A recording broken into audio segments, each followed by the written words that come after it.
to Newfoundland and Labrador. Today is the first day, so let's get going. Also, I have this gigantic king-size bed all to myself, but I only slept on one side. Let's get ready! Good morning from the Jack Hotel in St. John's in Newfoundland and Labrador. I slept so well last night, made better by this huge king-size bed. I'm on a work trip out here with the lovely tourism board, a visit that's been 2 years in the making and one I've been extremely looking forward to seeing ever since I pulled my eyes out after watching the musical Come From Away. Today is going to be my first full day exploring the area and there's a lot planned around St. John, Quidi Vidi, Cupids and Greens Harbour. But first, breakfast and coffee. Amy's breakfast with banana bread, French toast? Yeah, banana bread, French toast, blueberries, bacon and maple syrup, maple syrup stroll. And then I have gone for the salted cod fish cake with baked bean molasses, whole wheat bread, mustard sauce, and a side of scrambled eggs.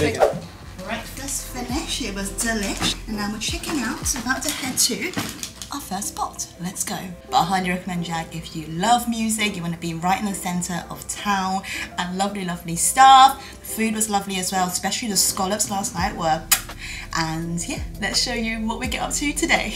First stop of the day, we are walking down Gower Street, which is also lovingly known as Jelly Bean Road, but it's not the official name. And down here on Buckworth Street, you just see such an incredible selection of vibrant, colourful houses in every colour that you can possibly imagine. It is honestly like filling my face with so many like smiles and joy just walking down, because there's so many different like colour combinations. And I just think if you're ever having a sad day, walk down the street and it'll immediately cheer you up. But it's so lovely here, so let me show you a few of my favourites. St. John is home to an excellent selection of colourful homes, lovingly and unofficially called jelly bean houses. After excitedly pointing them out to Ellis, our tour guide, the night before, he took us to Jelly Bean Row, again, not the official name, but one that the locals all use to see some of his favourites. There's an urban myth that these houses were painted all colours of the rainbow, so fishermen and sailors could spot their homes on a particularly foggy and misty day when they were out at sea. Turns out the real reason isn't quite so romantic. In the 1970s, the then declining town decided to inject the houses with a bucket load of colour, hoping to boost tourism. The locals were on board and it worked. Hurrah!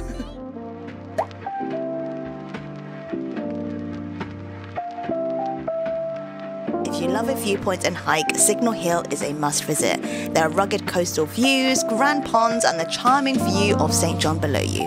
The locals are very used to experiencing all 4 seasons on a typical day here, and as a Londoner, I am too. But one thing I'd never experienced is full-on humidity combined with rapid rolls of atmospheric mist. We are now approaching Cabot Tower on top of Signal Hill, and from here you get a beautiful view of the sea and also the city on the other side as well. And it's so foggy, it feels so mystical. I love the fog because it's like it meets the sea and it just gives this incredible atmospheric feel to it, and it just feels so surreal to be here. Let me show you some favourite spots. Fog on the sea let us run, beads of sweat were dancing around my forehead and my mouth was wide open at the sight. It all felt very magical, mystical, and I'm pretty sure I annoyed everyone in the group by repeating, "Wow, look at the fog and this humidity, what's happening?" about a gazillion times. It all felt very special and the views weren't too shabby either.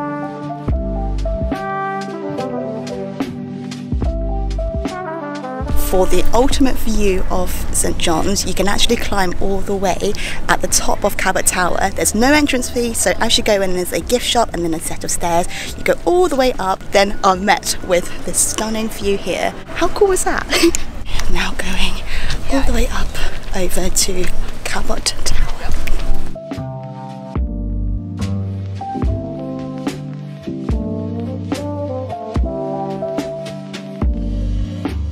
Newfoundland and Labrador are known for lovely like slang phrases, and I'm on a mission this week to learn as much as I can, and I've just come across this little bit here. I'm going to tell you some of them. So slob ice means thick slush mixed with small pieces of ice. Bergy bits means small icebergs, and we have growlers, which are icebergs that are particularly dangerous because of their low profile and instability. So I just love them.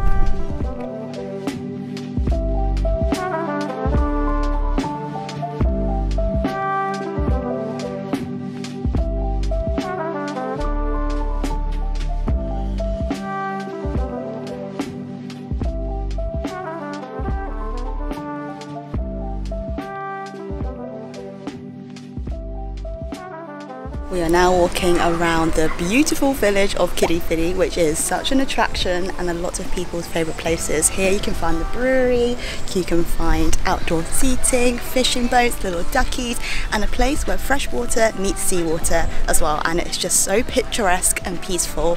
It's very, very cute. And they have jumpers for rocks. People knit little covers for rocks. I mean, that is wholesome. Ellis prepared us for Quidi Vidi, a picturesque fishing village that locals and visitors all adore, and I can see why. Home to a brewery, street food trucks, a talking parrot, more on that later, jelly bean houses and waterfront views. I wish I got to spend more time here and even enjoy a Newfoundland kitchen party with street food and a beer at sunset. I'm told it's the spot to go to, especially on a Friday night. You'll see me there one day, I'm sure. Hello! Oh. Polly, want a cracker? Yes! It's a parrot!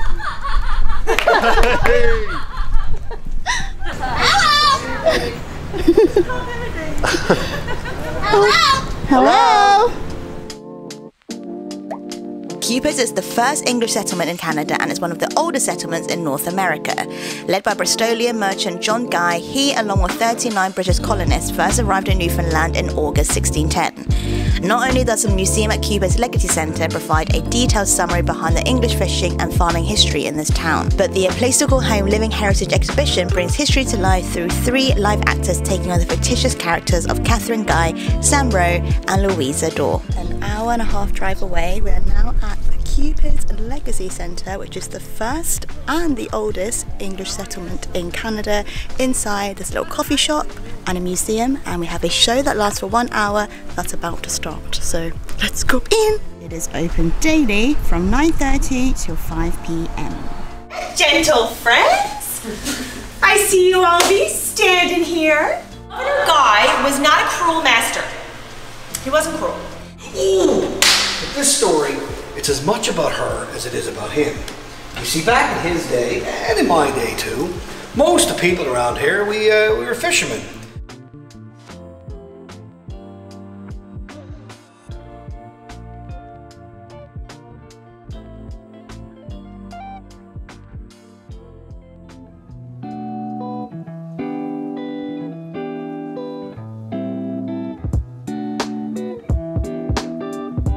I'm definitely in for a treat. As somebody who loves to taste whiskey, gin and rum and, well, cocktails, this is definitely right up my street. The Newfoundland Distillery is the first craft distillery which uses locally grown barley as the base spirit for many products.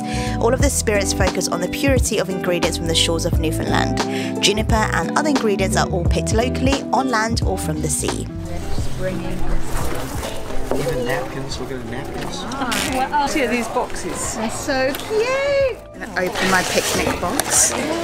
We are now at Newfoundland Distillery for a tasting, and we also have these little cute picnic boxes too. And there's a bit of tonic to add after you tasted it or before, because, you know, Seaweed gin. Let's give it a try. Oh, this has got more of a punch. David George with some gin and tonic. Yeah, exactly. And it was. I feel like you're like a potion master right now. And now you want it to go poof. Yeah. Proof it. You're going to be like, ooh.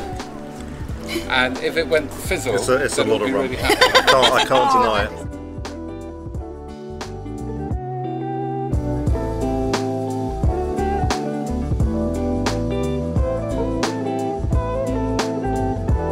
In the summer of 2020, the distillery expanded to meet increased demand, producing a range of gins, rum, aquavit and vodkas, and in the fall of 2020, Newfoundland's first barrels of whiskies were created.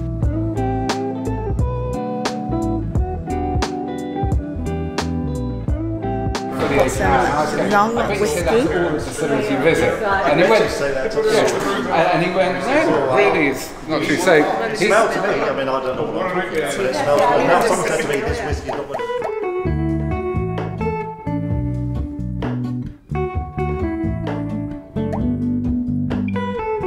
A short drive later, we arrive at the Doctor's House Inn and Spa, a luxury resort that spans across 140 plus acres of land with a guest house, inn, restaurant, fire pit and animal farm. It looked like it came straight out of the pages of a fairy tale, and indeed a lot of happily ever afters are promised here, as it's also a very popular wedding venue. We checked into the main house, and to my absolute joy I had the opportunity to stay in this room. Sunshine yellow is my favourite colour in the world, and seeing it with these big sheets with a big plush bouncy bed and a room brimming with natural light made me very, very happy. I look for the things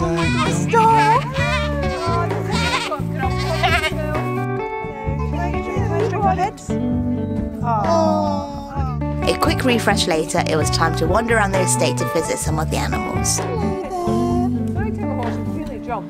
all in this, I stand alone. Show me where the ending goes. Honestly don't.